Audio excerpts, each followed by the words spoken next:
the aftermath of the overall embarrassing mass defeats to Australia, a discussion about Coach Darren Sammy must take place. And yes, coaching is not the biggest problem facing West Indies cricket, but at the same time, when Sammy is elevated from white ball coach to all-format coach, and then we do away with the selection panel, and we hand Sammy supreme powers of selection, and in our next home assignment, we get clobbered 8-0 in all games played.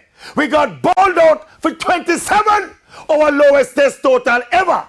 We got battered and bruised and embarrassed in front of our home fans by a developmental Australian team. All indicators are pointing to West Indies teams across all formats are go back where?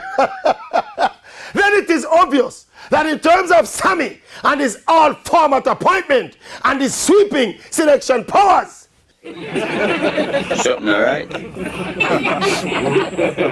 Something all right there.